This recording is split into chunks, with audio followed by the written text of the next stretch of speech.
Kuasa hukum keluarga Brigadir J datang ke Barreskrim Polri, suasana gaduh.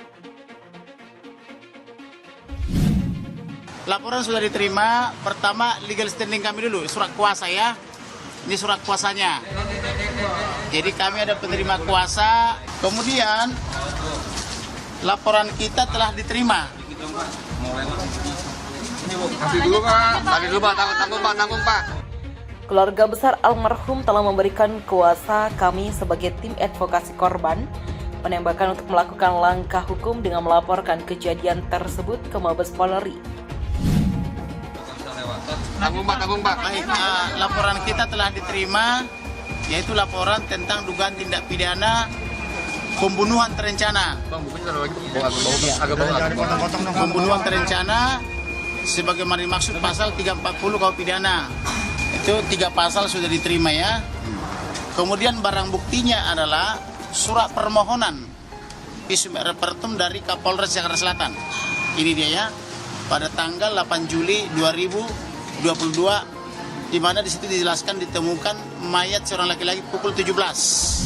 Nah, kemudian barang bukti lainnya itu adalah ada laki-laki berumur 21 tahun dinyatakan telah menjadi jenazah dari rumah sakit Kramat Jati atau rumah sakit Polri. Jadi yang kami laporkan itu adalah saudara Irjen Ferdi Sambo. Kenapa? Karena tempat kejadian perkara pembunuhan ini terjadi adalah di rumah dinas daripada saudara Ferdi Sambo. Yang kedua yang kami laporkan adalah berada E. Nah, yang kami sesalkan adalah Kapolres tiba-tiba membuat kesimpulan tanpa bukti bahwa diduga ada pelecehan. Sehingga kemudian saudara korban yaitu Brigadir Yosua kemudian melakukan penembakan.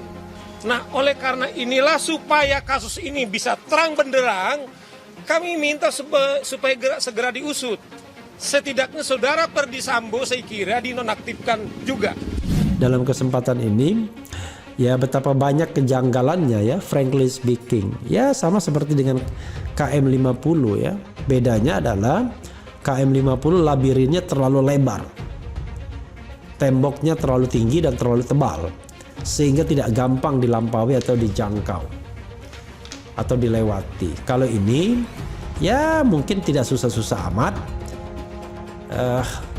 Tetapi tetap saja menyangkut marwah institusi. Di dalam kasus yang menimpa Brigadir J Huta Barat, secara terang benderang kita lihat di sini banyak terjadi kejanggalan. Kami meminta kepada Kapolri untuk mengusut tuntas kasus ini hingga sampai selesai. Kuasa hukum keluarga Brigadir J datang ke Barreskrim Polri, suasana gaduh. Tim kuasa hukum keluarga Brigadir J akhirnya mendatangi Barreskrim Mabes Polri, Jakarta Selatan, yang diduga akan membuat laporan polisi atau LP. Beberapa rombongan tim itu memasuki Barreskrim Polri sekitar pukul 10.35 waktu Indonesia Barat. Namun keramaian membuat suasana tidak kondusif.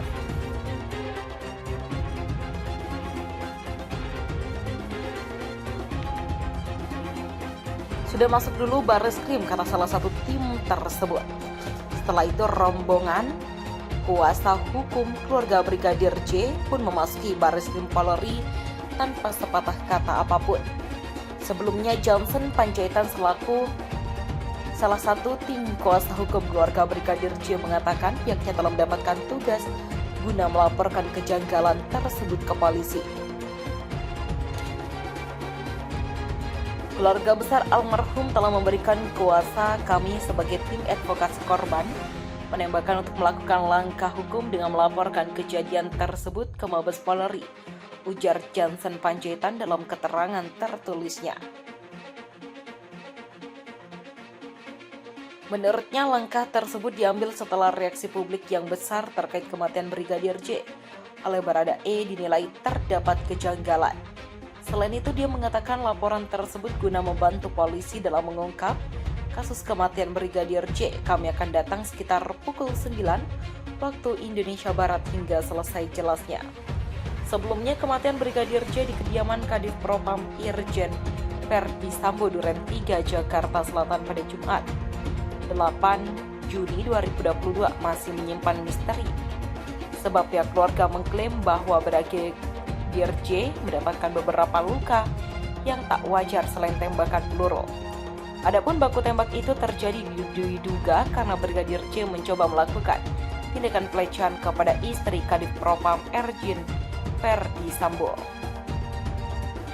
Baradae sebagai ajudan Irjen Verdi Sambo pun menegur Brigadir J hingga akhirnya baku tembak sesama polisi itu terjadi.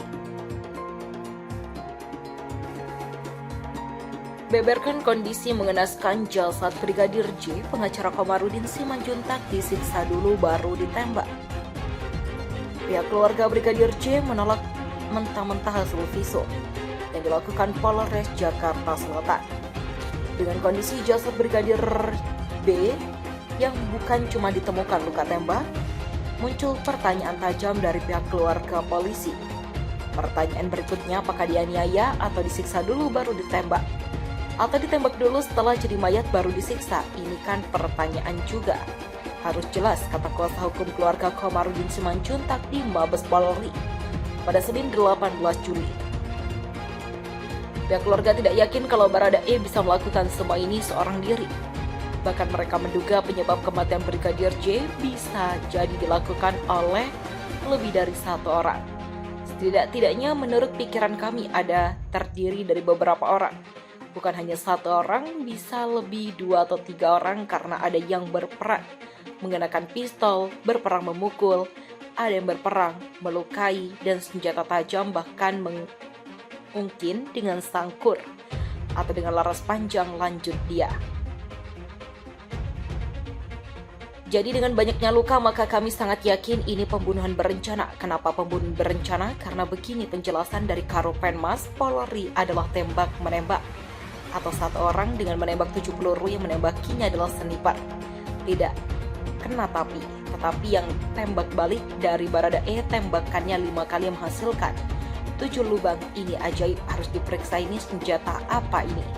Sindir dia lagi. Untuk kesekian kalinya, Komarudin kembali menjelaskan kondisi Brigadir J. Mulai dari luka laras panjang, ditemukan juga pundaknya yang tidak kokoh lagi, berbeda dengan sebelah kiri, giginya sudah berantakan. Kemudian di berbagai tempat ada sayatan-sayatan termasuk di bibir, hidung, mata 2 sayatan, dan di belakang telinga sejengkal, kemudian di tangan, jari, sampai kaki. Kami belum tahu bagaimana di dalam celana dalamnya, kami nggak tahu ada sayatan atau tidak atau sudah hilang, kami nggak paham. Jadi demikian juga organ-organ lain, maka kami minta visum et reperendum untuk mengetahui sebab kematian almarhum ini. Begitulah tandasnya.